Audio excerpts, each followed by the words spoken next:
Rajasthan board class channel पर आप सभी का हार्दिक स्वागत है।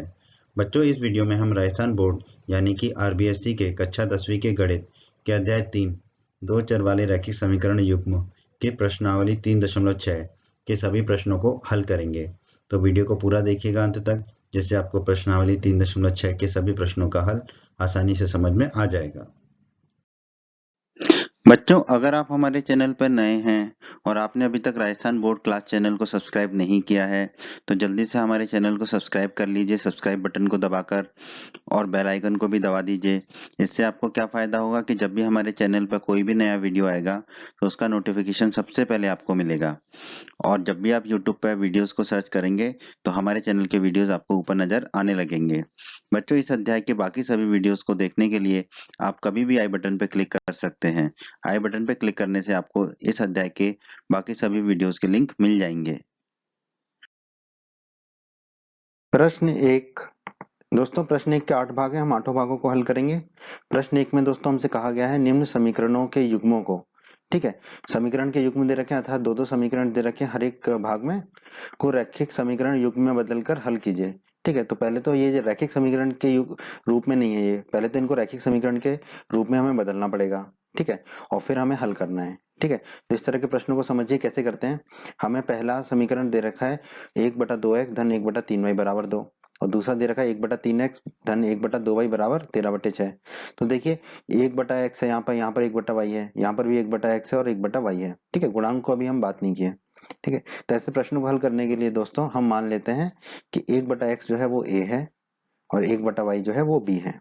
अब आप देखिए 1/x की जगह मैं a रख दूंगा तो ये क्या हो जाएगा, a/2 हो जाएगा, तो ये हो जाएगा a/2 धन 1/y की जगह b रख दूंगा तो ये क्या हो जाएगा, b/3, तो ये हो गया धन b/3, बराबर में 2 है ही तो बराबर में 2 आ गया।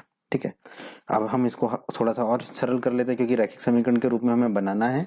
ठीक है, थोड़ा सा और अच्छे से हल कर लेते हैं। ठीक है, तो नीचे हर जो है समान नहीं है, तो 2 और 3 है तो नीचे हो जाएगा 2 × 3। ठीक है, और यहाँ पे ये क्रॉस में गुणा करेंगे तो 3 × a हो जाएगा धन 2 × b, तो हम लिख दिया 3 × a धन 2 × b, और नीचे आ जाएगा 2 × 3 बराबर 2। 3 × a हो जाएगा 3a धन 2 × b हो जाएगा 2b, 2 × 3 होता है 6, तो ये हो जाएगा 6 और बराबर में 2 है। अब ये 6 को हम दाईं तरफ ले जाएंगे तो ऊपर चला जाएगा और गुणा हो जाएगा, तो ये हो जाएगा 3a धन 2b बराबर कितना आ जाएगा, 2 × 6, 2 × 6 होता है 12, तो 3a धन 2b हमारा आ जाएगा 12। इसे हम मान लेंगे समीकरण 1। अब इस समीकरण पे चलते हैं जो दूसरा समीकरण हमें प्रश्न में दे रखा है। ठीक है, तो 1/x को रख देंगे हम a, तो ये हो जाएगा a/3, a/3 हो गया धन, ये धन का चिन्ह है। 1/y की जगह हम क्या रख देंगे, b जो हमने माना है, तो ये हो जाएगा b/2, तो ये हो गया b/2, बराबर में हमें दे रखा है 13/6, बराबर में हमने लिख लिया 13/6। अब वही हर समान नहीं है तो 3 और 2 का गुणा कर देंगे नीचे, तो 3 और 2 का, और ऊपर क्या होगा, क्रॉस में गुणा हो जाएगा 2 × a, तो लिख दिया 2 × a धन 3 × b, तो लिख दिया धन 3 × b, बटे में 3 × 2, बटे में 3 × 2, बराबर में तो 13/6 है ही। 2 × a हो जाएगा हमारा 2a धन 3 × b हो जाएगा 3b, 3 × 2 नीचे क्या है 6, तो नीचे हो जाएगा 6 बराबर में 13/6। ये 6 से ये 6 काट देंगे, दोनों 6 कट जाएंगे आपस में, तो हमें कितना प्राप्त होगा, 2a धन 3b बराबर 13, 2a धन 3b बराबर 13, इसे हम मान लेंगे समीकरण 2। तो ये हमारा बन गया रैखिक समीकरण युग्म, समीकरण 1 और समीकरण 2, दो समीकरण आ गए, ये दोनों रैखिक समीकरण है दो चर के। ठीक है, अब इन दोनों रैखिक समीकरण को हम किसी भी बीजगणितीय विधि से हल कर लेंगे और अपने उत्तर निकाल लेंगे। तो दोस्तों हमने समीकरण 1 और समीकरण 2 निकाल लिया। ठीक है, अब इसको हम किसी भी विधि से हल कर सकते हैं, हम यहाँ पर कर रहे हैं विलोपन विधि से हल। आप जानते हैं मेरी तो फेवरेट विलोपन विधि ही है। ठीक है, तो हम क्या करेंगे, जो समीकरण 1 है उसमें हम 3 से गुणा कर देंगे, तो ये 2 3 6 भी हो जाएगा। ठीक है, और समीकरण 2 में कर देंगे 3 का गुणा, तो ये 3 दूनी 6 भी हो जाएगा। फिर हम किसी भी समीकरण से दूसरे समीकरण को घटा के b को गायब कर देंगे, a का मान निकाल लेंगे, फिर a का मान किसी भी समीकरण में रख के b का मान निकाल लेंगे। तो अभी हम क्या करेंगे, समीकरण 1 में 3 का गुणा कर देंगे। ठीक है, तो हमने समीकरण 1 जो है उसमें 3 का गुणा किया, समीकरण 1 क्या 3a धन 2b, तो 3 गुणा 3a धन 2b बराबर 3 गुणा दाईं तरफ है 12, 3 गुणा 12 हो गया, 3 गुणा 3 हो जाएगा हमारा 9 धन 3 गुणा 2 भी हो जाएगा 6 भी बराबर 3 गुणा 12, 12 तिया होता है 36, तो ये हमारा 36 आ गया। ठीक है, इसे हम मान लेते हैं समीकरण, इसे हम मान लेंगे समीकरण 3। ठीक है, अब हम क्या करेंगे, समीकरण जो 2 है उसमें 2 का गुणा कर देंगे ताकि ये 6 भी हो जाए। ठीक है, तो समीकरण 2 में 2 का गुणा किया, 2 गुणा 2a धन 3 भी है तो 2 गुणा 2a धन 3 भी बराबर लिखा, 2 गुणा 13 है तो 13 कर दिया, 2 गुणा 2a हो जाएगा 4a ठीक है, 2 गुणा 3 भी हो जाएगा, धन 6 भी, बराबर 2 गुणा 13, 13 दूनी 26 हो जाएगा हमारा। ठीक है, इसे हम मान लेंगे समीकरण 4। ठीक है, अब हम बड़े में से छोटे को घटा देते हैं। बड़ा कौन सा है? देखो 9 में से 4 चला जाएगा और 36 में से 26 चला जाएगा, तो समीकरण 3 में से समीकरण 4 को घटा देते हैं हम। ठीक है, तो पहले बाईं तरफ वाला भाग लिख लेंगे समीकरण 3 का, क्या है 9 धन 6 भी, हमने लिख दिया 9 धन 6 भी, फिर ऋण का चिन्ह लगा दिया क्योंकि घटा रहे हैं। कोष्टक में जो समीकरण 4 है उसका बाईं तरफ लिख लेंगे, क्या है 4a धन 6b, हमने लिख दिया 4a धन 6b, बराबर समीकरण 3 का दाईं तरफ क्या है 36, तो 36 लिख लिया, माइनस समीकरण 4 का दाईं तरफ क्या है 26, तो 26 कर दिया, बीच में माइनस लगा दिया। अब कोष्टक खोल लेते हैं, तो ये तो 9a धन 6b वही रहेगा, 4a ऋण का 4a हो जाएगा और 6b जो है ऋण का 6b हो जाएगा क्योंकि बाहर माइनस है, और ये 36 माइनस 26 हो जाएगा। अब आप देखिए ये 6b जो है धन का है और ये वाला 6b ऋण का है, ये दोनों आपस में गायब हो जाएंगे, कट जाएंगे, और 9a में से 4 ही जाएगा तो 5a बचेगा, तो ये 5a बचेगा, और 36 में से 26 जाएगा तो 10 बचेगा, तो 5a बराबर 10 आ गया। 5 को दाईं तरफ ले जाएंगे तो बट्टे में चला जाएगा, तो a बराबर हो जाएगा 10/5, 10 में 5 का भाग देंगे तो a हमें प्राप्त हो जाएगा 2। अभी a बराबर 2 का मान हम समीकरण 1 या समीकरण 2 कहीं भी रख सकते हैं। तो दोस्तों हमने a बराबर 2 निकाल लिया, अब ये a बराबर 2 का मान हम किसी भी समीकरण में रख सकते हैं, समीकरण 1 या समीकरण 2। ठीक है, हम रख रहे हैं a बराबर 2 का मान समीकरण 1 में। समीकरण 1 है हमारा 3a धन 2b बराबर 12, a रख देंगे 2, तो ये हो जाएगा 3 गुणा 2 धन 2b बराबर 12, 3 गुणा 2 हो जाएगा 6, तो ये हो जाएगा 6 धन 2b बराबर 12, 6 को हम दाईं तरफ ले जाएंगे तो ऋण का हो जाएगा, तो 2b बराबर हो जाएगा हमारा 12 माइनस 6, 12 में से 6 जाएंगे तो बचेंगे 6, तो 2b बराबर हो जाएगा 6, 2 को दाईं तरफ लेके जाएंगे अब तो बट्टे में चला जाएगा, तो b बराबर आ जाएगा 6/2, 6 में 2 का भाग देंगे तो b आ जाएगा हमारा 3। ठीक है, अब दोस्तों हमने माना था 1/x कितना है हमारा a। ठीक है, अब देखो x को दाईं तरफ ले जाएंगे तो ऊपर चला जाएगा, a को बाईं तरफ लाएंगे तो नीचे चला जाएगा, तो 1/a हो जाएगा हमारा x। ठीक है, या फिर हम लिख सकते हैं x बराबर 1/a, एक ही बात है। ठीक है, 1/a x है तो x कितना होगा 1/a, a कितना निकाला था हमने 2, 2 a का मान रख देंगे अब यहाँ पर, तो x बराबर हो जाएगा हमारा 1/2। उसी प्रकार हमने माना था 1/y बराबर b, तो हमने लिख लिया 1/y बराबर b, तो y को दाईं तरफ ले जाएंगे ऊपर और b को बाईं तरफ ले आएंगे नीचे बटे में, तो 1/b बराबर हो जाएगा y। ठीक है, 1/b अगर y के बराबर है तो y किसके बराबर बराबर लिख सकते हैं हम 1/b के, बिल्कुल। b कितना निकाला है हमने 3, तो b का मान यहाँ रख देंगे 3, तो y बराबर हमारा आ जाएगा 1/3, तो x बराबर आ गया 1/2 और y बराबर आ गया 1/3, तो यही होगा हमारे प्रश्न के पहले भाग का उत्तर दोस्तों। प्रश्न एक भाग दो। प्रश्न एक के भाग दो में दोस्तों हमें जो समीकरण दिए गए हैं वो क्या है 2/√x धन 3/√y बराबर 2, और दूसरा समीकरण 4/√x माइनस 9/√y बराबर -1। तो देखो 1/√x इधर है, 1/√x दूसरे समीकरण में है, यहाँ पर भी 1/√y है, यहाँ पर भी √y नीचे है, तो हम क्या करेंगे हम मान लेते हैं कि 1/√x बराबर a और 1/√y बराबर b। ठीक है, तो 1/√x को हमने a माना तो ये कितना हो जाएगा 2 गुणा a, क्योंकि 1/√x a हो जाएगा, तो ये लिख दिया हमने 2 गुणा ए, धन का चिन्ह है तो धन का चिन्ह लगा दिया। फिर है 3/√y, तो 1/√y को हमने कितना माना है b, तो ये हो जाएगा 3b, तो हमने लिख दिया 3b, बराबर 2 दे रखा है तो बराबर 2, इसको हम मान लेंगे समीकरण 1। ये हो गया हमारा पहला रैखिक समीकरण। अब दूसरे समीकरण में चलते हैं, क्या दे रखा है 4/√x, 1/√x को हम मानते हैं तो 4/√x हो जाएगा हमारा 4a। ठीक है, ऋण का चिन्ह है तो ऋण का चिन्ह लगा दिया हमने। फिर है 9/√y, 1/√y हमने माना है b, तो 9/√y कितना हो जाएगा 9b, तो ये लिख दिया हमने 9b, बराबर दे रखा है हमें -1 तो हमने लिख दिया -1। ठीक है, अब दोस्तों हम अब हमारी फेवरेट जो विधि है मेरी विलोपन विधि उससे हल कर लेते हैं इसको। ठीक है, अब ये देखिए ये 2a है ये 4a है। ठीक है, तो अगर मैं इसमें 2 का गुणा कर दूं तो ये भी 4a हो जाएगा, तो समीकरण 1 में 2 का गुणा करने पर समीकरण 1 लिख लिया हमने 2a धन 3b बराबर 2, अब इसमें 2 का गुणा कर देंगे तो ये हो जाएगा 2 गुणा 2a धन 3b बराबर 2 गुणा 2, 2 गुणा 2a कितना हो जाएगा 4a, हमने लिख दिया 4a। ठीक है, धन 2 गुणा 3b कितना हो जाएगा 6b, धन 6b लिख दिया, और 2 गुणा 2 कितना हो जाएगा 4, तो बराबर 4 लिख दिया हमने। ठीक है, जैसे हम मान लेते हैं समीकरण 3। ठीक है, अब किसी भी समीकरण से हम किसी भी समीकरण को घटा सकते हैं। ठीक है, तो हम समीकरण 3 में से 2 को घटा रहे हैं। ठीक है, समीकरण 3 में से समीकरण 2 को घटा रहे हैं। ठीक है, क्योंकि फिर 6b में से 9b को घटाएंगे तो ये माइनस माइनस प्लस हो जाएगा। ठीक है, तो समीकरण 3 में से हम समीकरण 2 को घटा रहे हैं। ठीक है, तो लिख दिया हमने समीकरण 3 में से समीकरण 2 को घटाने पर। तो अब क्या करेंगे पहले समीकरण 3 का बाईं तरफ लिख लेंगे जो कि है 4a धन 6b, तो हमने लिख दिया 4a धन 6b, फिर ऋण का चिन्ह लगा दिया। फिर दूसरे कोष्टक में समीकरण 2 में जो बाईं तरफ है वो लिख लेंगे 4a माइनस 9b, तो हमने लिख दिया 4a माइनस 9b, बराबर समीकरण 3 में जो दाईं तरफ है वो लिख दिया 4, फिर ऋण का चिन्ह लगा दिया, और फिर कोष्टक में समीकरण 2 में जो दाईं तरफ है -1 वो लिख दिया। कोष्टक खोल लेते हैं दोनों तरफ के, तो 4 धन 6 भी तो वही हो जाएगा। ये धन का 4 है तो ऋण का कोष्टक के बाहर लगा तो ऋण का 4 ही हो जाएगा। और ये बाहर माइनस है और अंदर -9 भी है तो माइनस माइनस कट जाएगा तो धन का 9 भी हो जाएगा। और ये 4 तो 4 ही रहेगा, ये माइनस और माइनस गुणा होकर धन का हो जाएगा तो धन का 1 हो जाएगा। अब देखिए ये 4 धन का है और ये 4 ऋण का है, ये दोनों कट जाएंगे आपस में। 6 भी और 9 भी कितना हो जाएगा, 6 और 9 15, 15 भी हमने लिख दिया 15 भी, 4 और 1 कितना हो जाएगा 5, तो हो गया 5। अब 15 को दाईं तरफ ले जाएंगे तो बटे में चला जाएगा तो b बराबर आ जाएगा 5/15। ठीक है, ऊपर नीचे 5 का भाग देंगे तो ऊपर बचेगा 1, नीचे बचेगा 3, तो b बराबर हमारा आ जाएगा 1/3। अब ये b का मान जो है हम समीकरण 1 में भी रख सकते हैं, समीकरण 2 में भी रख सकते हैं और a का मान ज्ञात कर लेंगे। तो दोस्तों हमने निकाल लिया b बराबर 1/3। तो ये b का मान हम किसी भी समीकरण में रख सकते हैं, 1 या 2 में। हम रख रहे हैं समीकरण 1 में। समीकरण 1 है 2a धन 3b बराबर 2, b की जगह रख देंगे हम 3, तो ये हो जाएगा 2a धन 3 गुणा 1/3, b की जगह 1/3 रखेंगे तो ये 3 से 3 कट जाएगा। ठीक है, 3 से 3 का भाग चला जाएगा तो 1 ही बचेगा। तो अब मिलेगा हमें 2a धन 1 बराबर 1, 1 को हम दाईं तरफ ले जाएंगे तो ऋण का हो जाएगा। तो 2a बराबर हो जाएगा 2 माइनस 1, 2 में से 1 जाएगा तो कितना बचेगा 1, 2a बराबर हो जाएगा 1। 2 को अब दाईं तरफ ले जाएंगे तो बटे में चला जाएगा तो a मिल जाएगा हमें 1/2। हमें a भी मिल गया b भी मिल गया, पर हमें निकालना क्या है, x और y। ठीक है, अब हमने माना था 1/√x बराबर a है। ठीक है, तो a का मान हमने रख दिया कितना 1/2, तो 1/√x कितना हो जाएगा 1/2। अब क्रॉस में गुणा कर लेंगे तो 2 इधर हो जाएगा और √x इधर चला जाएगा तो 2 बराबर √x आ जाएगा हमारा। ठीक है, इसे हम लिख सकते हैं √x बराबर 2।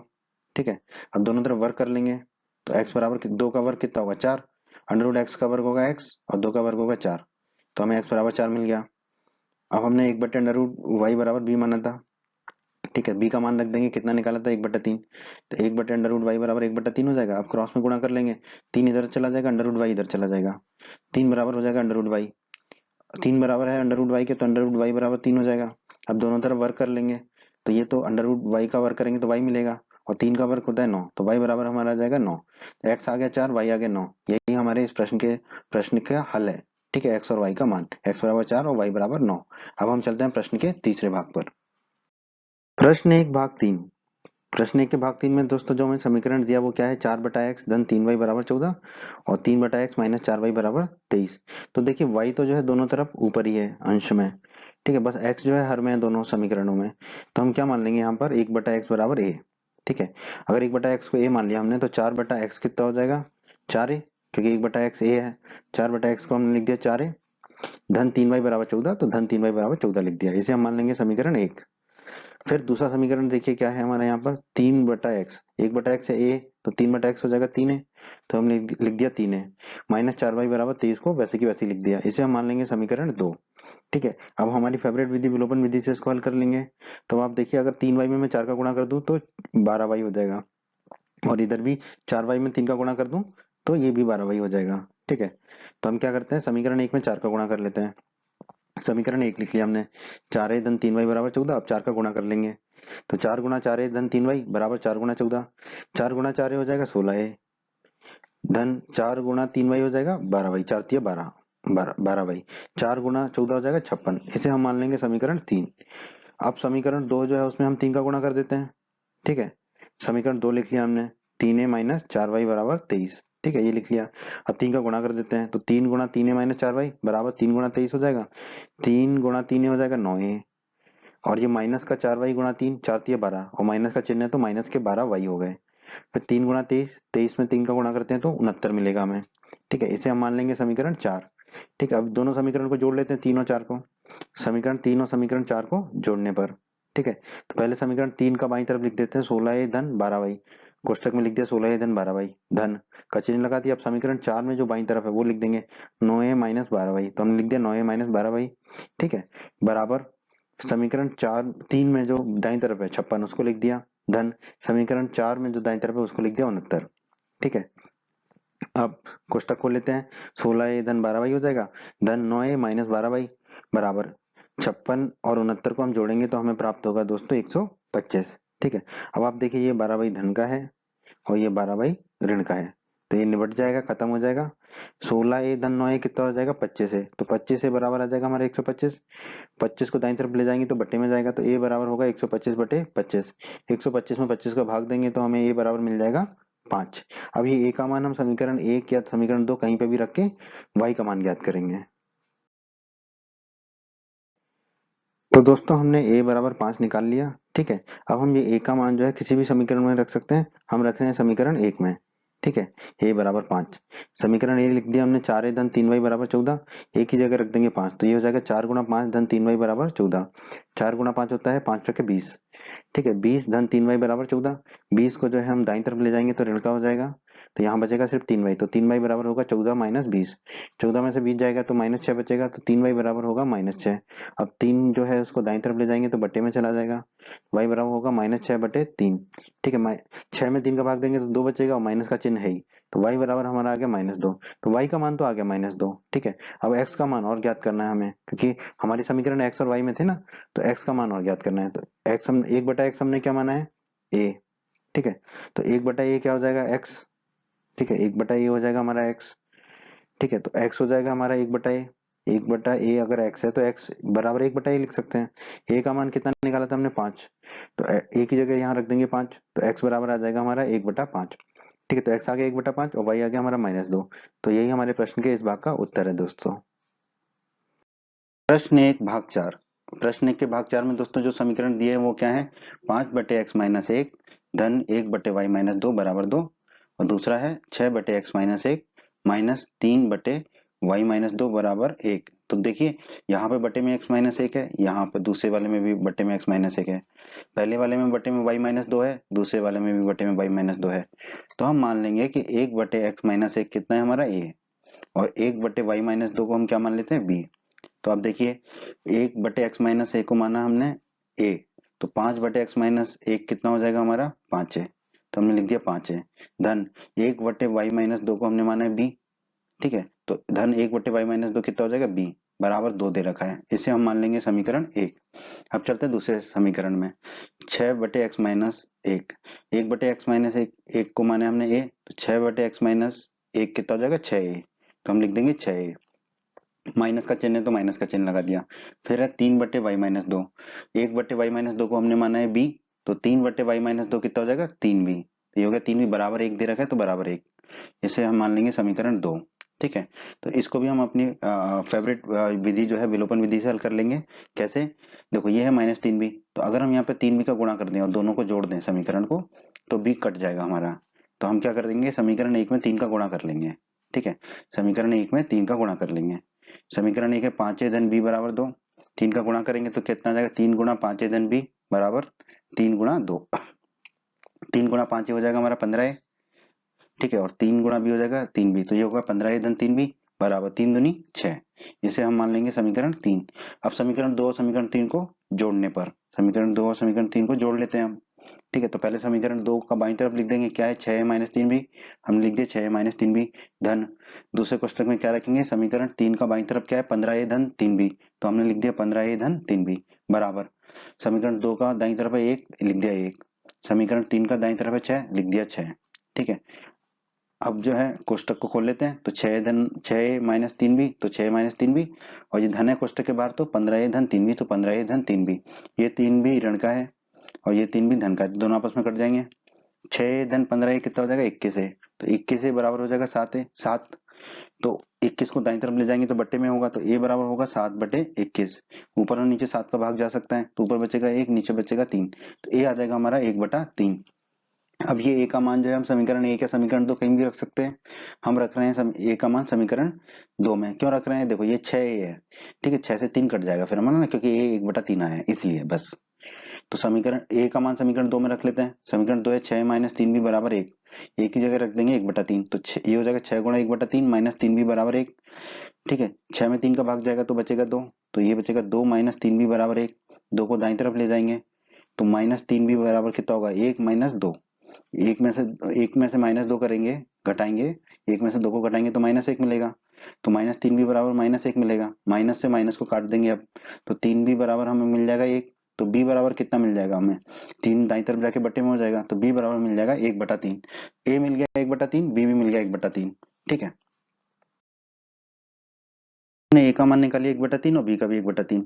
अब दोस्तों हमने पहले माना था कि 1/x माइनस a 1 बराबर है a, तो हमने लिख दिया 1/x माइनस 1 है a के बराबर। ये कितना निकाला 1/3, a की जगह रख देंगे 1/3, तो 1/x माइनस 1 हो जाएगा 1/3। क्रॉस में गुणा कर देंगे तो यहाँ 3 आ जाएगा, यहाँ पर x माइनस 1 हो जाएगा। 3 बराबर हो जाएगा x माइनस 1। x को जो है हम बाईं तरफ ले आएंगे तो ऋण का x हो जाएगा, ठीक है, और 3 को दाईं तरफ ले जाएंगे तो ऋण का 3 हो जाएगा, तो ये हो जाएगा -1 -3। तो माइनस एक्स बराबर हो गया -1 -3, -1 -3 हो जाएगा -4, तो -x बराबर -4, माइनस से माइनस को काट देंगे तो x बराबर हमें मिल गया 4। उसी प्रकार हमने माना था 1/y-2 बराबर b, ठीक है, तो हमने लिख दिया 1/y-2 बराबर b बराबर 1/3 आया है तो b का मान रख देंगे 1/3, तो 1/y-2 बराबर हो जाएगा 1/3। क्रॉस में गुणा कर लेंगे तो ये हो जाएगा 3, ये हो जाएगा y-2, तो 3 बराबर हो जाएगा y-2।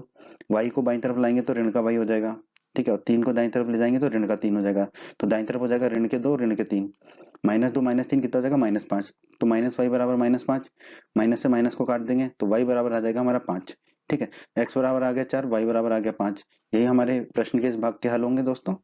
अब हम चलते हैं प्रश्न के 5वें भाग पर।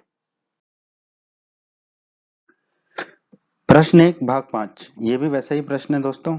इसमें जो समीकरण दिया है बस उसको हमें थोड़ा सा पहले हल करना होगा। क्या समीकरण दिया हमें? 7x माइनस 2y बटे एक्स वाई बराबर 5, और दूसरा है 8x धन 7y बटे एक्स वाई बराबर 15। ठीक है दोस्तों, तो हम क्या करेंगे, ये जो 7x माइनस 2y बटे एक्स वाई बराबर 5 दे रखा है, ठीक है, तो इसको अलग अलग लिख लेंगे, 7x बटे एक्स वाई माइनस 2y बटे एक्स वाई। ठीक है, तो हमने लिख लिया 7x बटे एक्स वाई माइनस 2y बटे एक्स वाई। ठीक है, ऐसा लिख सकते हैं हम, बराबर 5। अब ये ऊपर x है, ये x नीचे वाले x से कट जाएगा, ठीक है, उसी प्रकार ये वाला y जो है नीचे वाले y से कट जाएगा। ठीक है, अब यहाँ पर x से कटा तो क्या बचेगा 7 बटे वाई, तो हमने लिख दिया 7 बटे वाई माइनस ये दो है, ये y से y कट गया तो क्या बचा 2 बटे एक्स, तो हमने लिख दिया बटे 2 माइनस 2 बटे एक्स बराबर में 5 है ही। ठीक है, इसे हम मान लेते हैं समीकरण 1।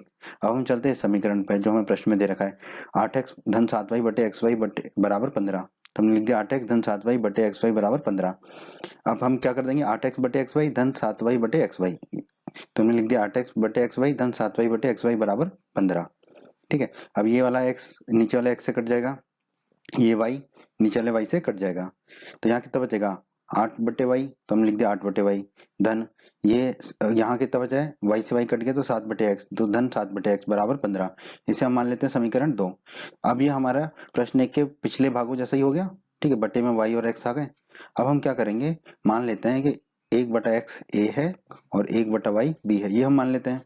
ठीक है, तो जब हम 1 बटा वाई को भी मान लेंगे तो 7 बटे वाई क्या हो जाएगा 7 बी, हम लिख दिया 7 बी माइनस माइनस का चिन्ह लगा दिया। 2 बटा एक्स कितना हो जाएगा 1 बटा एक्स है ए, तो 2 बटा एक्स हो जाएगा 2a, तो ये हो गया 2a बराबर में 5 है तो हमने लिख दिया 5। इसे हम मान लेंगे समीकरण 3। अब आप देखिए 8 बटे वाई, ठीक है, 1 बटे वाई है b, तो 8 बटे वाई कितना हो जाएगा 8b, हम लिख दिया 8b। धन का चिन्ह है तो हमने धन का चिन्ह लगा दिया। फिर है 7 बटे एक्स, 1 बटे एक्स है a, तो 7 बटे एक्स हो जाएगा 7a बराबर में 15 दे रखा है तो हमने लिख दिया 15।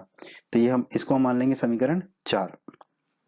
ठीक है, अब हम क्या करते हैं समीकरण 3 को जो है 7 से गुणा कर लेंगे और समीकरण 4 को जो है हम 2 से गुणा कर देंगे, तो फिर ये कट जाएगा। तो समीकरण 1 को पहले 7 से गुणा कर लेते हैं, तो समीकरण समीकरण 3 को 7 से गुणा कर लेते हैं, तो समीकरण 3 है हमारा 7b माइनस 2a बराबर 5, तो हमने लिख दिया 7b माइनस 2a बराबर 5। इसको हम 7 से गुणा कर लेंगे तो हो जाएगा 7 गुणा 7b माइनस 2a बराबर 7 गुणा 5, 7 गुणा 7b हो जाएगा हमारा 49b। ठीक है, और 7 गुणा माइनस 2 हो जाएगा -14 बराबर 7 गुणा 5 7 पंजे 35 हो जाएगा। इसे हम मान लेते हैं समीकरण 5। अब हम समीकरण 4 को गुणा कर देंगे 2 से, समीकरण 4 को 2 से गुणा करने पर समीकरण 4 लिख दिया हमने 8 है 8b धन 7a बराबर 15, ये समीकरण लिख दिया। ठीक है, अब इसको 2 से गुणा कर लेते हैं तो ये हो जाएगा 2 गुणा 8b धन 7a बराबर 2 गुणा 15। ठीक है, 2 से गुणा हो जाएगा दोनों तरफ, 2 गुणा 8b कितना हो जाएगा 16b धन 2 गुणा 7 हो जाएगा 14 बराबर 2 गुणा 15 15 दूनी 30। ठीक है, इसे हम कह देंगे समीकरण 6। ठीक है, अब ये देखो ये 14 है ऋण का, ये धन का 14 है, तो अब हम समीकरण 5 और समीकरण 6 को जोड़ लेंगे। तो दोस्तों हमने समीकरण 5 और समीकरण 6 लिख दिया। अब हम क्या करेंगे दोनों समीकरणों को जोड़ लेते हैं, समीकरण 5 और समीकरण 6 को जोड़ने पर समीकरण 5 का बाईं तरफ पहले लिख देंगे, क्या है वो 49b माइनस 14 है, लिख दिया कोष्टक में धन। फिर समीकरण 6 का बाईं तरफ क्या है 16b धन 14 है, लिख दिया 16b धन 14 है। फिर बराबर का चिन्ह लगाएंगे और समीकरण 5 में दाईं तरफ लिखा है 35, तो लिख दिया 35 धन समीकरण 6 में दाईं तरफ है 30, तो धन 30 लिख दिया हमने। ठीक है, अब ये देखिए ये 14 जो है ऋण का है और ये 14 धन का है, ये दोनों आपस में कट जाएंगे। और 49 और 16 बी, 49 बी और 16 बी कितना हो जाएगा 65 बी। ठीक है, और 35 धन 30 भी हो जाएगा 65, तो 65 भी बराबर हो गया 65। ठीक है, अब 65 को दाईं तरफ ले जाएंगे तो बट्टे में हो जाएगा, तो बी बराबर आ जाएगा 65 बटे 65, 65 बटे 65 कितना हुआ 1, तो बी बराबर आ गया 1। अब ये बी का मान 1 जो है हम समीकरण 3 4 कहीं पे भी रख सकते हैं।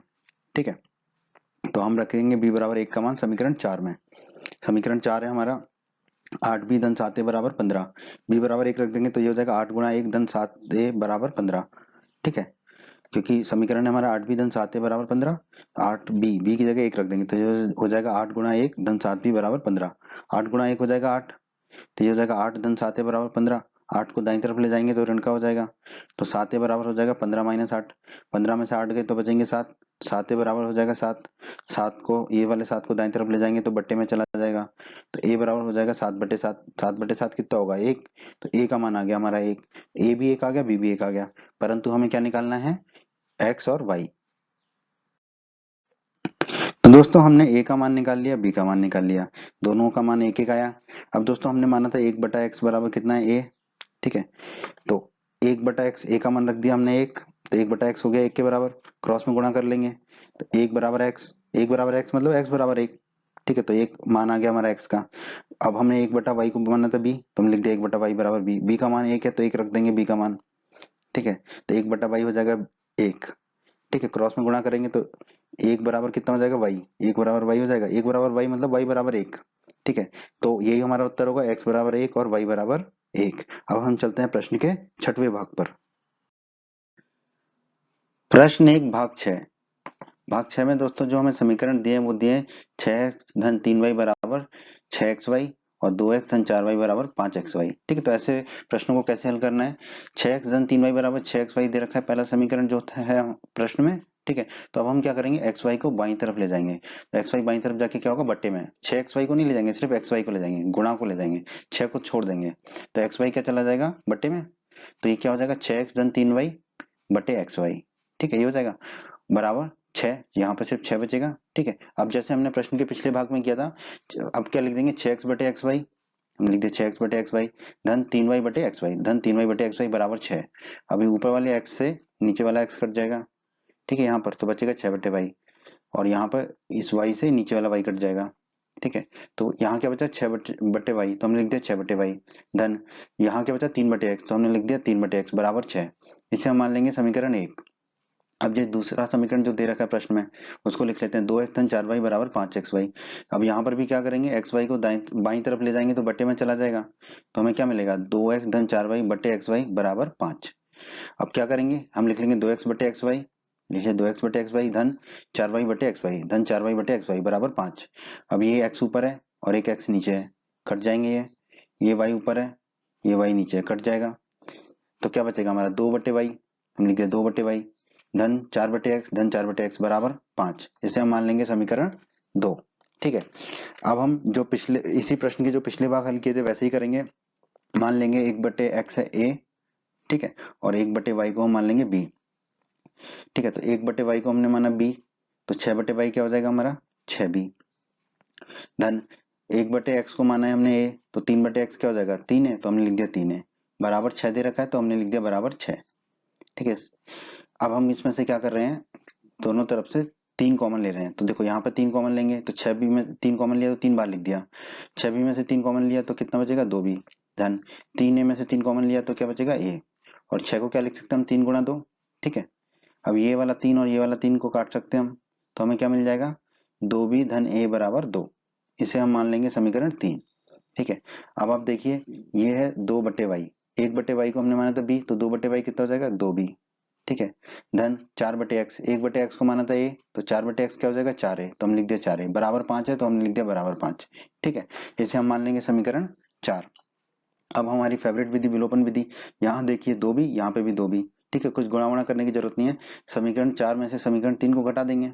ठीक है, 3 में से भी 4 को घटा सकते हैं, पर हम 4 में से 3 को घटा रहे हैं ताकि 4 ए में से ए चला जाए हमारा।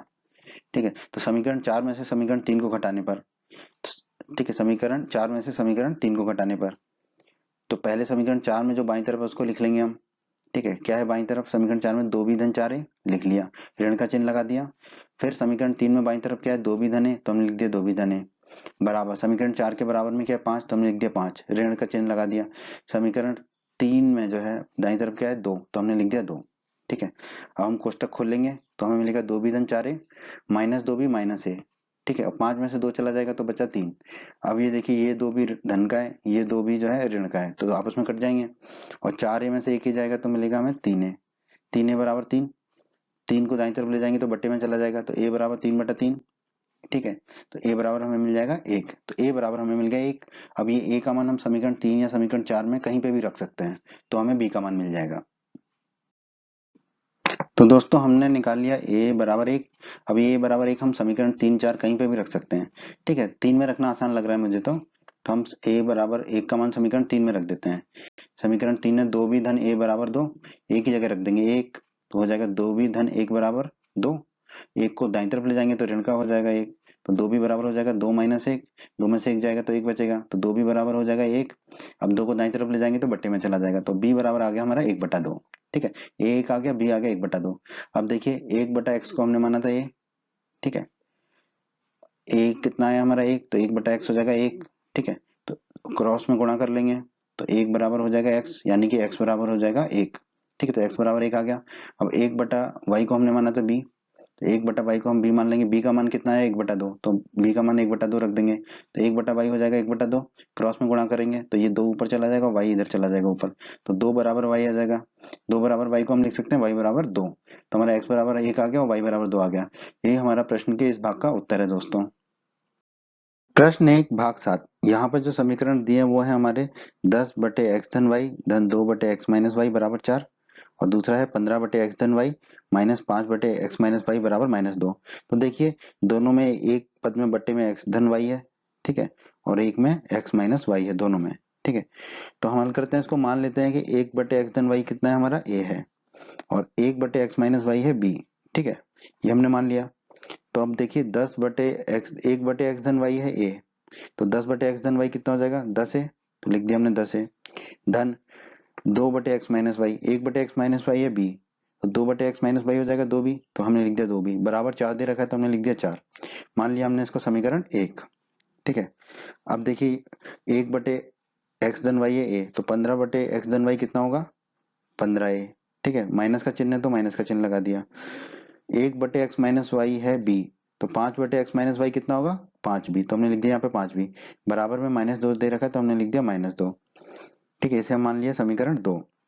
अब विलोपन विधि से इसको हल कर लेते हैं, तो हम क्या करेंगे, समीकरण 1 में 5 का गुणा कर देंगे तो ये 10 भी हो जाएगा, फिर समीकरण 2 में 2 का गुणा कर देंगे तो ये -10 भी हो जाएगा। तो पहले समीकरण 1 में 5 का गुणा कर लेते हैं।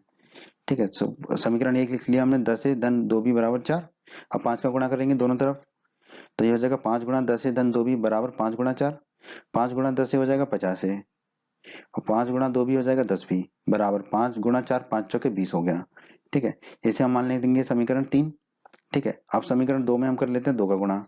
समीकरण 2 में 2 का गुणा करने पर समीकरण 2 को लिख लेते हैं, 15a माइनस 5b बराबर -2। ठीक है, 2 का गुणा कर लेंगे दोनों तरफ, तो 2 गुणा हो जाएगा 15a माइनस 5b बराबर 2 गुणा -2। 2 गुणा 15a होता है 30 है, हमने लिख दिया। 2 गुणा -5 हो जाएगा -10b, 2 गुणा -5b, 5b है -5b, तो 2 गुणा -5b हो जाएगा -10b, बराबर 2 गुणा -2 कितना हो जाएगा -4। इसे हम मान लेते हैं समीकरण 4। तो दोस्तों हमने समीकरण 3 और समीकरण 4 निकाल लिया। समीकरण 3 में है 10b धन का, और समीकरण 4 में है 10b ऋण का। अब इन दोनों समीकरणों को जोड़ देते हैं हम, समीकरण 3 और समीकरण 4 को जोड़ने पर 3 और 4 को जोड़ देते हैं। तो 3 का जो बाईं तरफ है 50 से धन 10b, उसको पहले लिख लेंगे कोष्टक में, फिर धन का चिन्ह लगाएंगे, फिर दूसरे कोष्टक में लिख लेंगे समीकरण 4 में जो भी बाईं तरफ है, यानी कि 30 से माइनस 10b। ठीक है, फिर बराबर का चिन्ह लगाएंगे, बराबर का चिन्ह लगाने के बाद जो समीकरण 3 में दाईं तरफ है 20, उसको लिख लेंगे। ठीक है, लिख लिया, धन का चिन्ह लगाएंगे, फिर समीकरण 4 में जो भी दाईं तरफ है उसको लिख लेंगे। समीकरण 4 में दाईं तरफ कितना -4, तो हमने लिख लिया -4।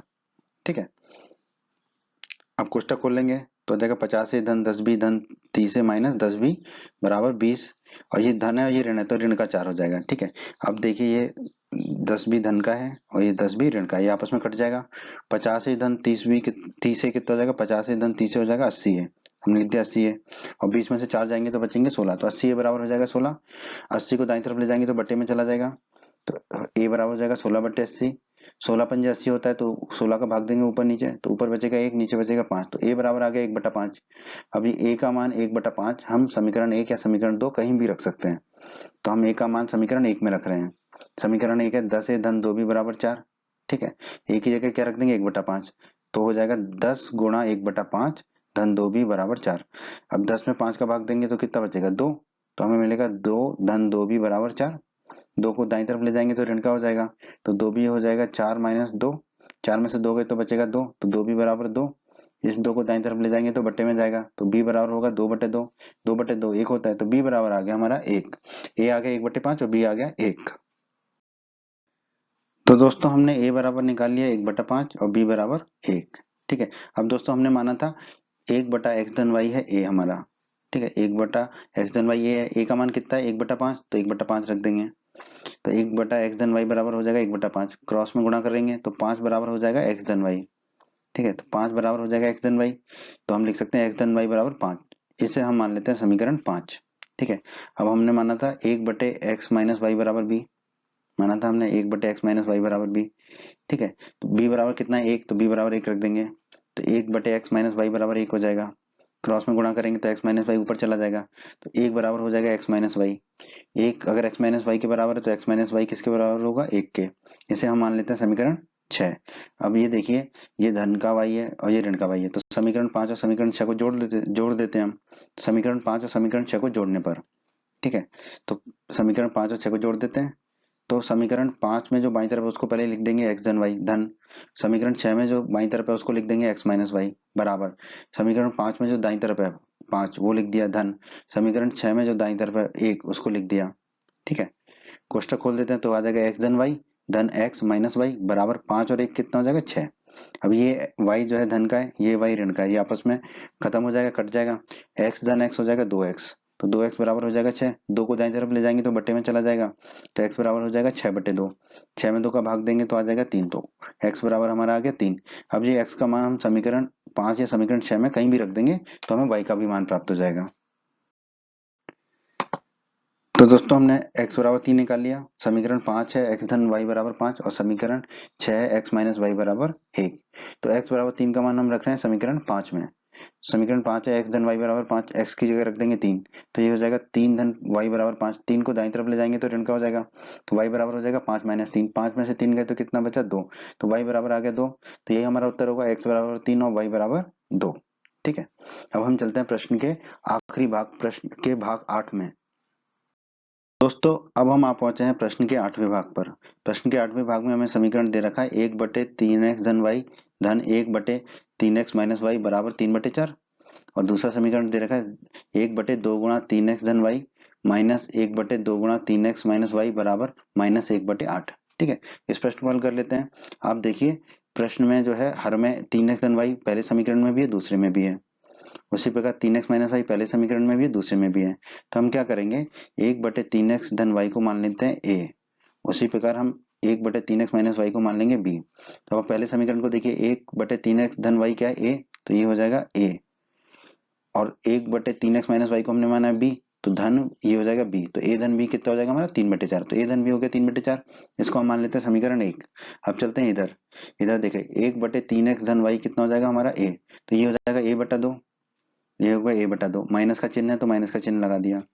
फिर यह 1/2 गुणा 3x - y, तो 1/3x - y कितना माना है हमने b, तो ये तो हो जाएगा b, तो ये हो जाएगा b/2, ये हो गया b/2, ये कितना दे रखा है -1/8, ठीक है। अब हम नीचे दोनों में 2 कॉमन है तो 2 ले लेंगे हर में, तो ऊपर आ जाएगा a -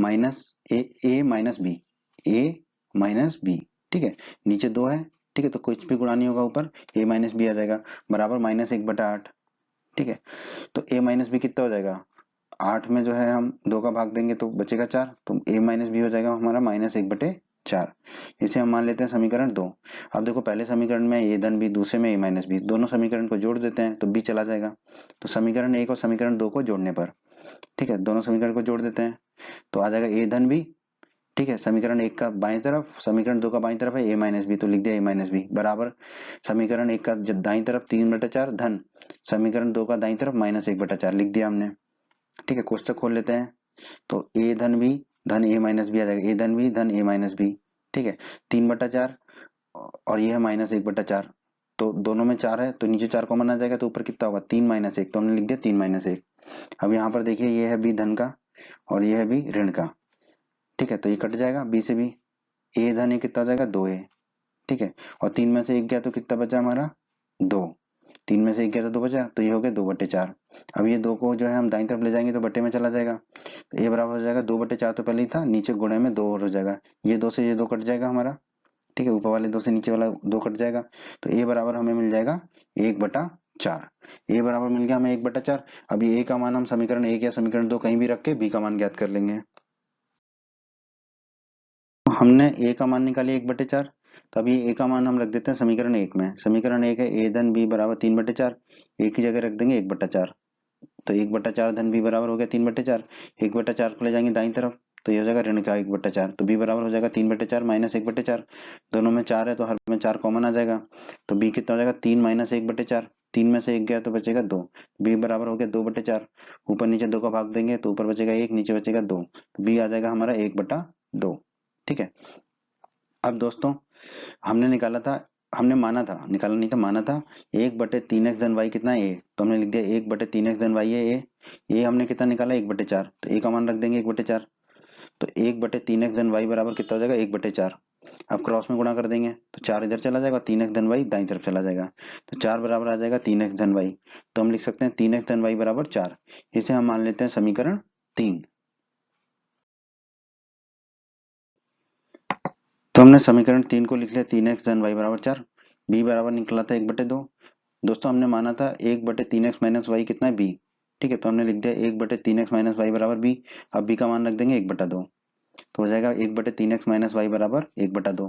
क्रॉस में गुणा कर लेंगे तो 2 बराबर हो जाएगा हमारा 3x माइनस वाई, तो 3x माइनस वाई को हम क्या लिख सकते हैं 2। ठीक है, इसे हम मान लेंगे समीकरण 4।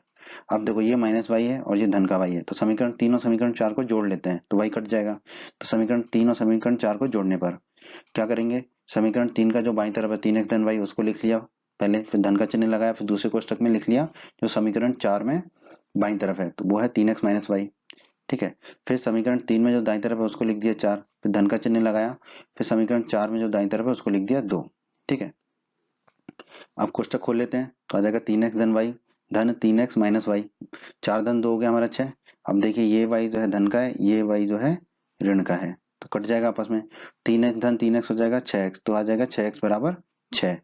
ठीक है, अब 6 को जो है बट्टे दाईं तरफ ले जाएंगे तो बट्टे में चला जाएगा, तो x बराबर आ जाएगा 6/6, 6/6 होता है 1, तो x हमारा आ गया 1। अब ये x का मान हम समीकरण 3 या समीकरण 4 कहीं पे भी रख सकते हैं। ठीक है, तो हम रख रहे हैं x बराबर 1 का मान समीकरण 3 में। समीकरण 3 है 3x धन y बराबर 4, x बराबर रख देंगे 1, तो ये हो जाएगा 3 गुणा 1, 3 गुणा यहाँ देखिए 3 गुणा 1 धन y बराबर 4, 3 गुणा 1 होता है 3, तो ये हो जाएगा 3 धन y बराबर 4। 3 को दाईं तरफ ले जाएंगे तो ऋण का हो जाएगा, तो y बराबर हो जाएगा 4 माइनस 3, 4 में से 3 जाएगा तो कितना मिलेगा 1, तो y बराबर हमें मिल गया 1, x बराबर मिला 1 और y बराबर मिला 1, तो यही हमारे समीकरण का हल होगा दोस्तों, और यही हमारा प्रश्न का उत्तर होगा दोस्तों। तो प्रश्न 1 में इतना ही है दोस्तों। बच्चों, अगर आप हमारे चैनल पर नए हैं और आपने अभी तक राजस्थान बोर्ड क्लास चैनल को सब्सक्राइब नहीं किया है तो जल्दी से हमारे चैनल को सब्सक्राइब कर लीजिए, सब्सक्राइब बटन को दबाकर, और बेल आइकन को भी दबा दीजिए। इससे आपको क्या फायदा होगा कि जब भी हमारे चैनल पर कोई भी नया वीडियो आएगा तो उसका नोटिफिकेशन सबसे पहले आपको मिलेगा, और जब भी आप यूट्यूब पर वीडियोस को सर्च करेंगे तो हमारे चैनल के वीडियोस आपको ऊपर नजर आने लगेंगे। बच्चों, इस अध्याय के बाकी सभी वीडियोस को देखने के लिए आप कभी भी आई बटन पर क्लिक कर सकते हैं। आई बटन पर क्लिक करने से आपको इस अध्याय के बाकी सभी वीडियोस के लिंक मिल जाएंगे। दो प्रश्न 2 के 3 भाग है दोस्तों, हर भाग में हमें क्या करना है समझ लेते हैं।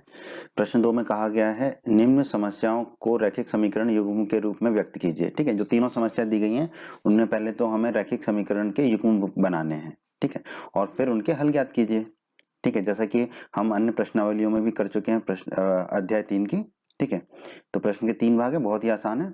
पहले भाग में प्रश्न के हमसे कहा गया है ऋतु धारा के अनुकूल 2 घंटे में 20 किलोमीटर तैर सकती है। ठीक है, ऋतु कोई लड़की होगी जो कि पानी में तैर रही होगी, नदी में। ठीक है, तो वो 2 घंटे में 20 किलोमीटर तैर सकती है कब? जब वो धारा के अनुकूल तैर रही होती है। धारा के अनुकूल मतलब धारा की दिशा में ही, और धारा के प्रतिकूल, प्रतिकूल का मतलब होता है विपरीत। तो धारा के विपरीत दिशा में जब वो तैरती है तो उसे 2 घंटे में सिर्फ 4 किलोमीटर तैर पाती है।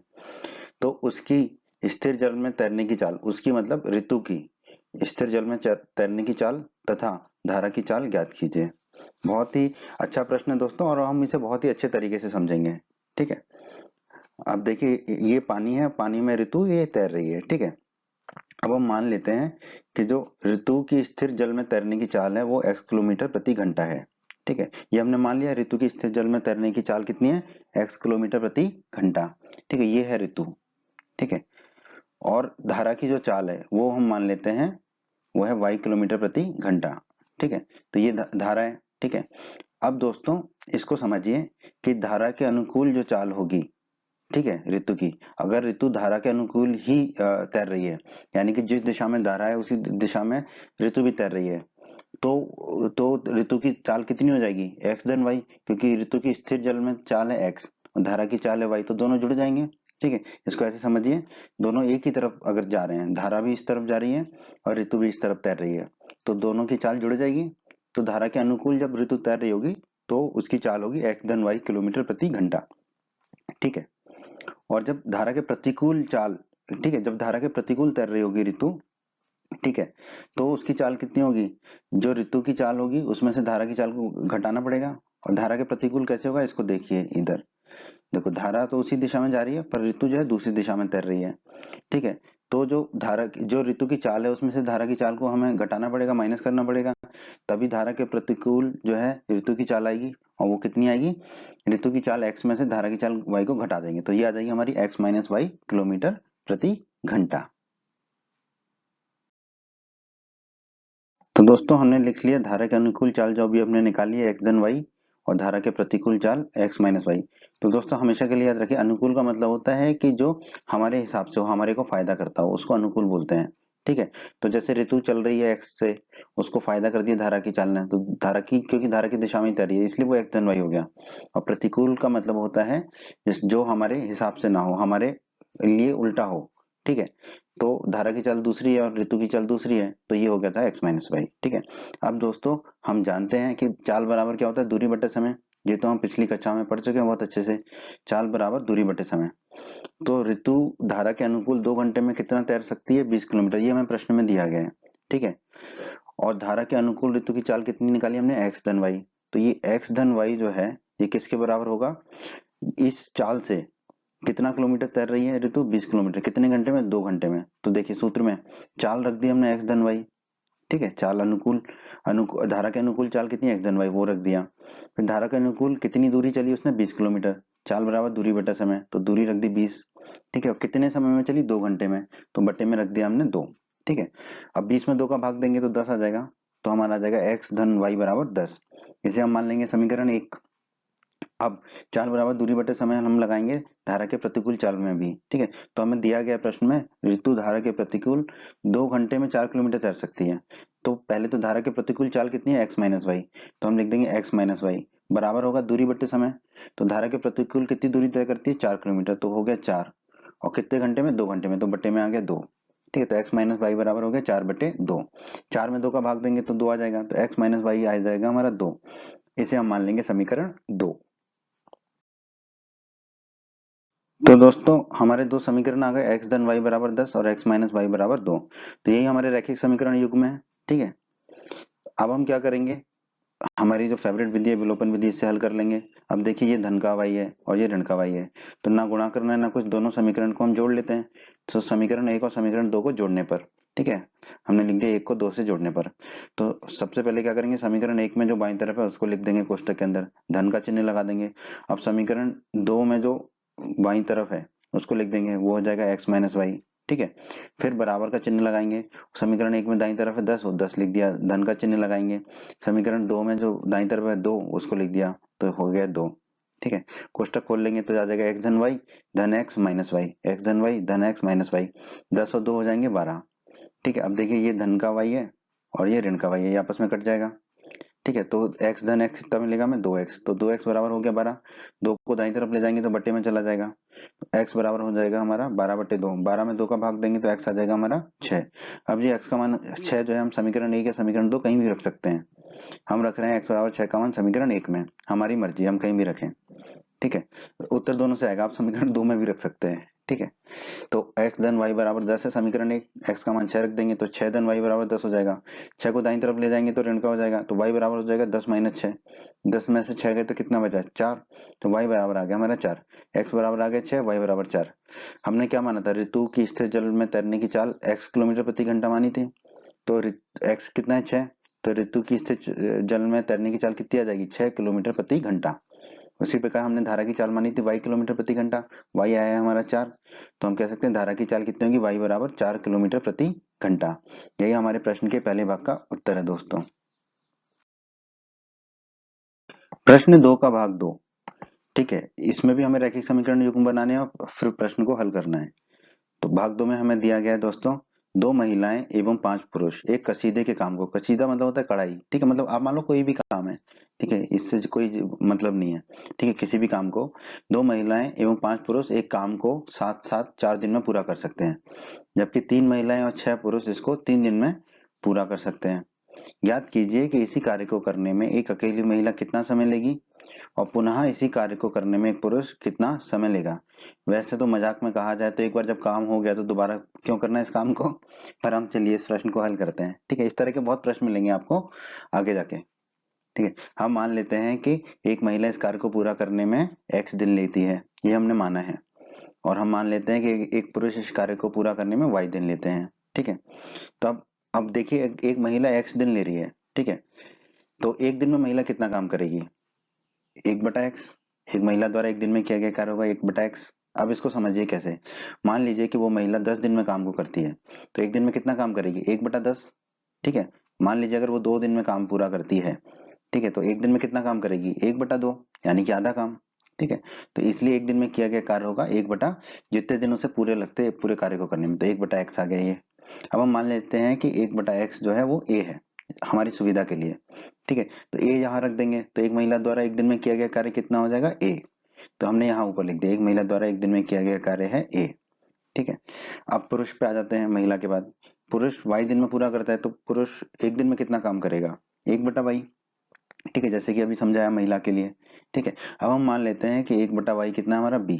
ठीक है, तो एक पुरुष द्वारा एक दिन में किया गया कार्य कितना होगा 1/y की जगह b रख देंगे, तो एक पुरुष द्वारा एक दिन में किया गया कार्य हो जाएगा b। ठीक है, बहुत ही आसान है। तो दोस्तों हमने यहाँ पे लिख लिया एक महिला द्वारा एक दिन में किया गया कार्य A और एक पुरुष द्वारा एक दिन में किया गया कार्य B।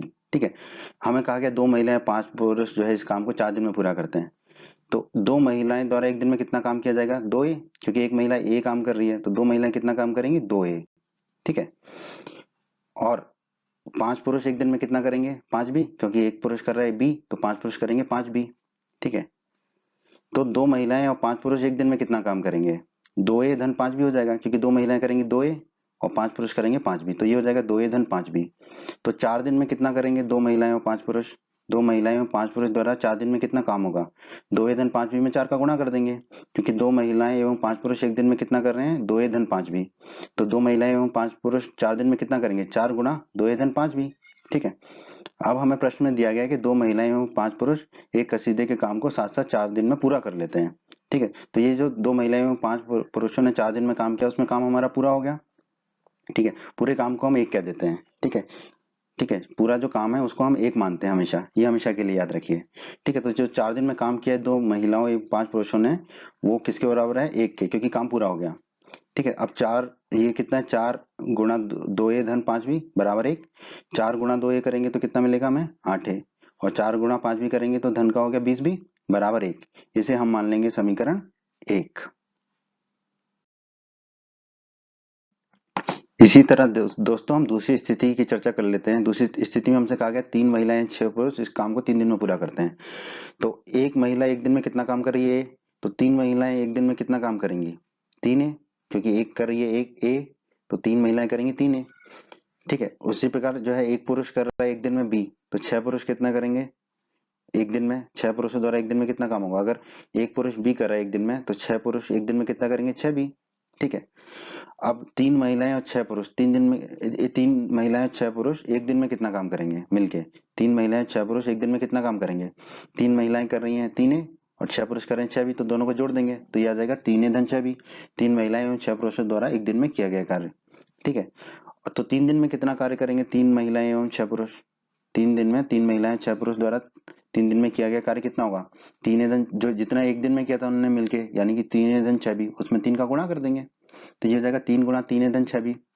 अब दोस्तों प्रश्न में दिया गया है कि 3 महिलाएं एवं 6 पुरुष इस काम को जो है 3 दिन में पूरा करते हैं, पूरा कर लेते हैं। काम पूरा हो जाता है मतलब 1 लिख लेंगे, तो 3 दिन में कितना काम किया था 3 महिलाओं एवं 6 पुरुषों ने, 3 गुणा 3 धन 6 भी, तो हमने लिख दिया 3 गुणा 3 धन 6 भी बराबर 1। अब बस गुणा कर लेंगे 3 का कोष्टक के अंदर, 3 गुणा 3 हो जाएगा 9 हो गया, 3 गुणा 6 भी हो जाएगा 18 भी बराबर 1। इसे हम मान लेते हैं समीकरण 2। तो दोस्तों हमने समीकरण 1 और समीकरण 2 लिख दिया, तो 2 समीकरण हो गए, तो ये कहलाएगा हमारा रैखिक समीकरण युग्म। अब हम इसको हल कर लेते हैं। इसको हल करने का मैं अब एक नया तरीका बताता हूँ आपको, ठीक है। जब 2 समीकरण हमें ऐसे मिल जाए जिनका जो अचर है वो बराबर हो, ठीक है। यहाँ पे देखिए बराबर 1 है और बराबर 1 है, ठीक है। तो 8 ए धन 20 भी 1 के बराबर है और 9 ए धन 18 भी 1 के बराबर है, तो हम इन दोनों को बराबर कर सकते हैं क्योंकि दोनों 1 के बराबर हैं। तो समीकरण 1 और समीकरण 2 को बराबर करने पर, ठीक है, ऐसे भी आप हल कर सकते हैं, ठीक है। समीकरण 1 और समीकरण 2 को बराबर करने पर ये प्रतिस्थापन विधि की तरह ही हो गया है। इसमें इसमें आपको एक चर का मान दूसरे चर के रूप में मिल जाएगा क्योंकि ये दोनों बराबर हैं, ठीक है। तो जो है अचर चला जाएगा, तो हम 8 धन 20 भी बराबर 1 है, तो हमने लिखा 8 धन 20 भी बराबर 9 धन 18 भी, क्योंकि 9 धन 18 भी क्या है 1, तो 8 धन 20 भी हो जाएगा आपका 9 धन 18 भी। अब क्या करेंगे एक तरफ ए कर लेते हैं एक तरफ बी के पदों को कर लेते हैं, तो 9 को बाई तरफ ले जाएंगे, तो 8 तो वैसे ही लिख दिया हमने, और 9 बाई तरफ गया तो ऋण का 9 हो जाएगा, दाई तरफ 18 भी तो पहले से ही लिखा है, 20 भी दाई तरफ आएगा तो ऋण का 20 भी हो जाएगा, ठीक है। अब 8 में से 9 जाएगा तो माइनस ए बचेगा, उसी प्रकार 18 बी में से माइनस बी जाएगा तो माइनस का 2 बी बचेगा। अब ये माइनस से माइनस कट जाएगा, तो ए बराबर आ जाएगा हमारा 2 बी, ठीक है। ए बराबर हमें मिल जाएगा यहाँ पर 2 बी, ठीक है। अब ए बराबर 2 बी का मान हम किसी भी समीकरण में रख सकते हैं, ठीक है। ए बराबर 2 बी का मान हम रख देते हैं समीकरण 1 में, ठीक है। समीकरण 1 क्या है हमारा, आप समीकरण 2 में भी रख सकते हैं, हम समीकरण 1 में रख रहे हैं। समीकरण 1 है हमारा 8 धन 20 भी बराबर 1, तो हमने लिख दिया 8 धन 20 भी बराबर 1। अब ए की जगह रख देंगे हम 2 बी, तो हो जाएगा 8 ए की जगह रख देंगे 2 बी, तो 8 गुणा 2 बी धन 20 बी बराबर 1, तो पहले से ही है, ठीक है। 8 गुणा 2 बी हो जाएगा 16 बी, 8 दूनी 16 होता है, 16 बी धन 20 भी बराबर 1, 16 भी और 20 भी हो जाएगा 36 भी, तो 36 भी बराबर 1, 36 को दाईं तरफ ले जाएंगे तो बट्टे में आ जाएगा, तो बी बराबर आ गया हमारा 1/36। अब ये बी का मान हम समीकरण 1 या समीकरण 2 किसी में भी रख के ए का मान ज्ञात कर लेंगे। हमने बी का मान निकाल लिया, अब बी का मान हम समीकरण 1 या समीकरण 2 कहीं भी रख सकते हैं। हम यहाँ रख रहे हैं बी का मान समीकरण 2 में। समीकरण 2 में क्यों रख रहे हैं, क्योंकि बी आया 1/36 और यहाँ पे 18 भी, तो 18 और 36 एक दूसरे को काट देंगे, 36 बचेगा 2, इसलिए आप चाहें तो समीकरण 1 में भी रख सकते हैं, मर्जी है। समीकरण 2 है हमारा 9 धन 18 भी बराबर 1, अब बी बराबर रख देंगे हम 1/36, तो ये हो जाएगा 9 धन 18, बी की जगह रख देंगे 1/36 बराबर 1 तो है ही। अब ऊपर 18 है नीचे 36 है, 36 होता है 18 दूनी 36, ठीक है।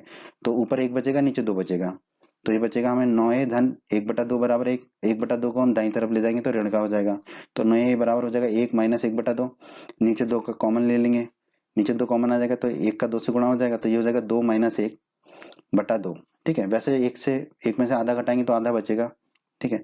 2 में से 1 गया तो 1 बचा ऊपर और नीचे 2, तो 9 बराबर आ गया 1/2। आप सीधे भी कर सकते थे, 1 में से आधा को घटा के 1/2 लिख सकते थे। अब 9 को ले जाएंगे हम दाईं तरफ तो बट्टे में चला जाएगा, तो a बराबर हो जाएगा 1/2 गुणा नीचे 9, क्योंकि 9 ऊपर है a के साथ तो यहाँ नीचे आ जाएगा, 2 गुणा 9 हो जाएगा 18, तो a बराबर आ गया हमारा 1/18।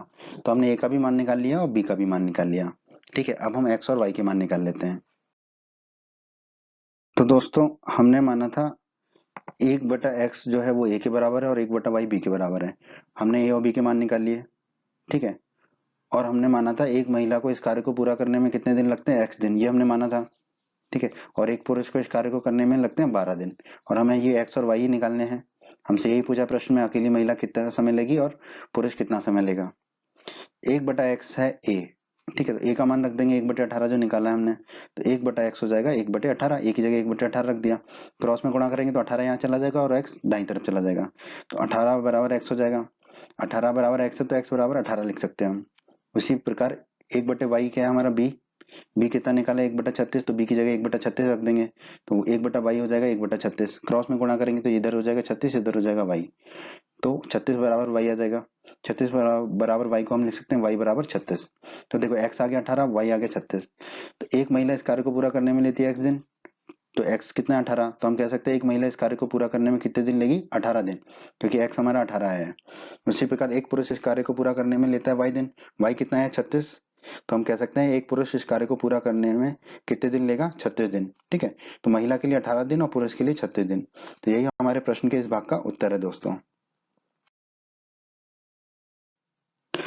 प्रश्न 2 का भाग 3, इसके भी हमें रैखिक समीकरण युग्म बनाने हैं और फिर इसको हल करना है, ठीक है। भाग 3 में हमसे कहा गया रूही 300 किलोमीटर दूरी पर स्थित अपने घर जाने के लिए कुछ दूरी रेलगाड़ी द्वारा और कुछ दूरी बस द्वारा तय करती है, ठीक है।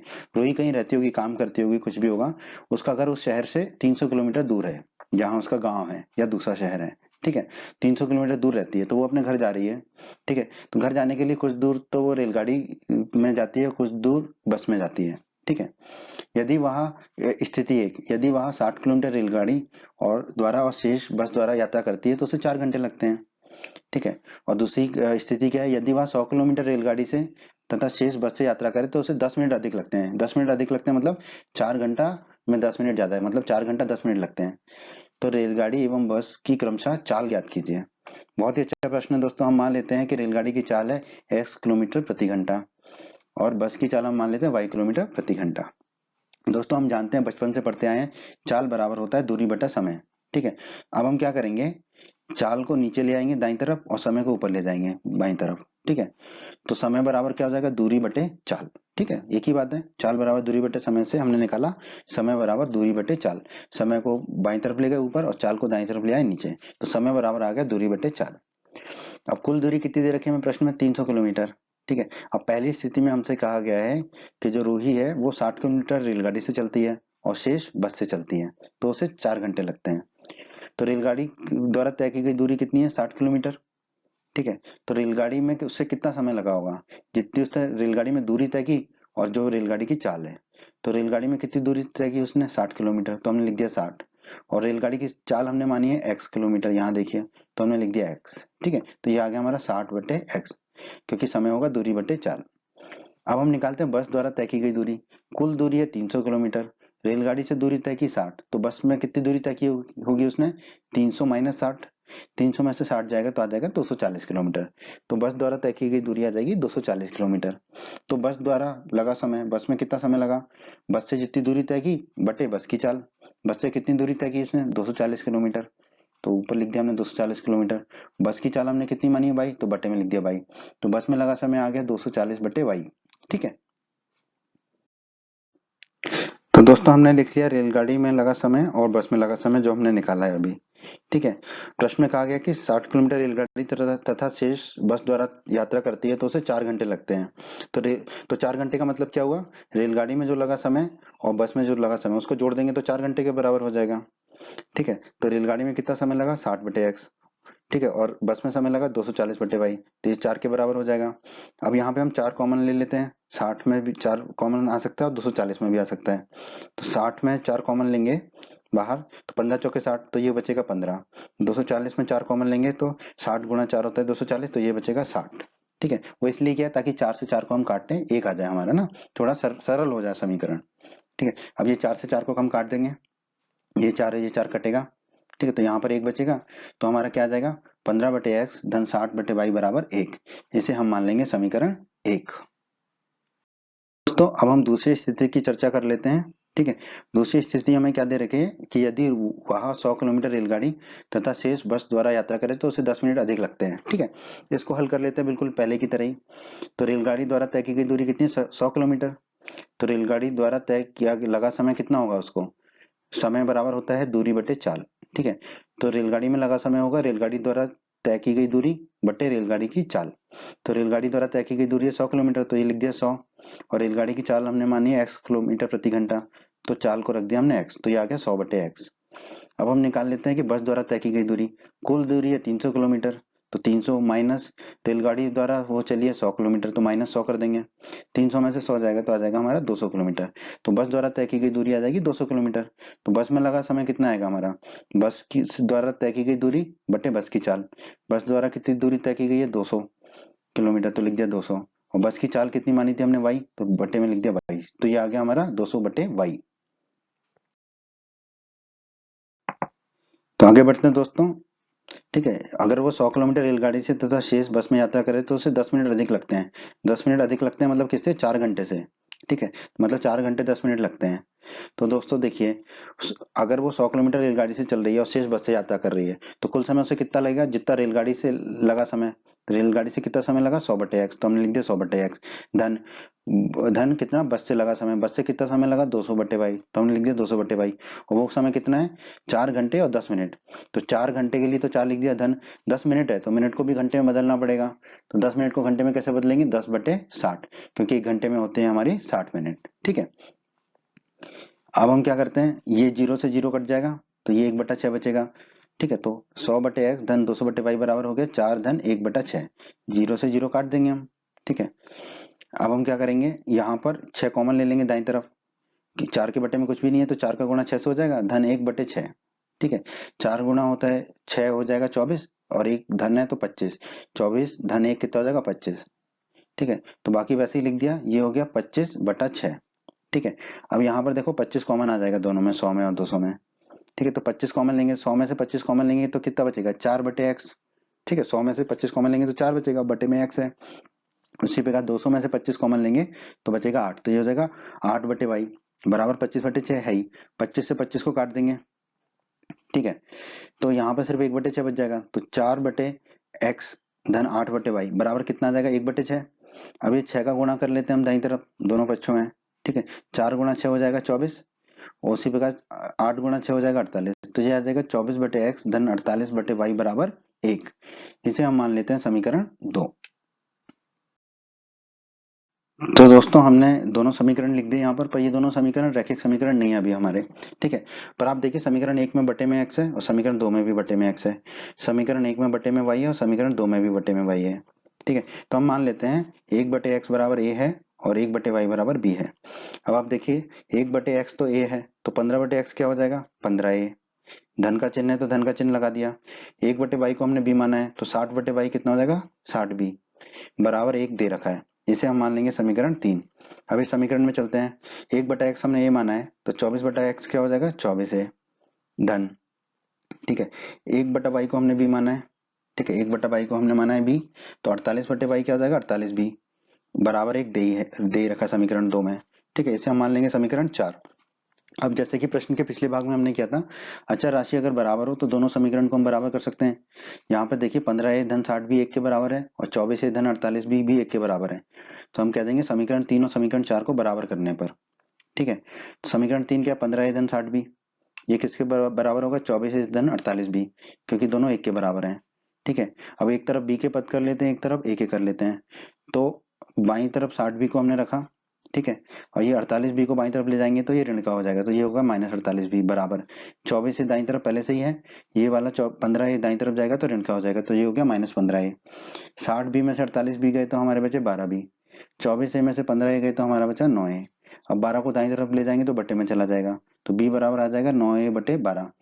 9 12 में 3 3 का भाग जा सकता है, तो 9 में 3 का भाग जाएगा तो बचेगा 3a, तो b बराबर होगा 3a, और 12 में बटे 3 का भाग जाएगा तो बचेगा 4, तो हो गया 4, तो b बराबर आ गया हमारा 3a बटे 4। तो b का मान a के रूप में आ गया। अब ये b का मान a के रूप में आ गया, तो इसे हम समीकरण 3 या 4 किसी में भी रख देंगे तो हमें a का मान प्राप्त हो जाएगा। फिर हम b का मान प्राप्त करेंगे, ये b का मान अभी आया नहीं हमारा, बस b का मान a के रूप में आया है। तो दोस्तों हमने b का मान निकाल लिया a के रूप में। ठीक है, b बराबर 3a बटे 4। अब ये b का मान जो है हम किसी भी समीकरण में रख सकते हैं, 3 में या 4 में। तो हम रख रहे हैं b का मान समीकरण 3 में। समीकरण 3 है हमारा 15a धन 60 b बराबर 1। ठीक है, तो देखो 15a धन 60 तो वही रहेगा, b की जगह रख देंगे 3a बटे 4 बराबर 1। ठीक है, अब देखिए 15 है तो वही लिख दिया हमने 15 है। अब 60 में 4 का भाग देंगे तो कितना होगा 15। 15 गुणा 3 हो जाएगा 45, 15 तिया 45, तो 45 ही हो गया ये। बराबर में एक है तो बराबर में एक।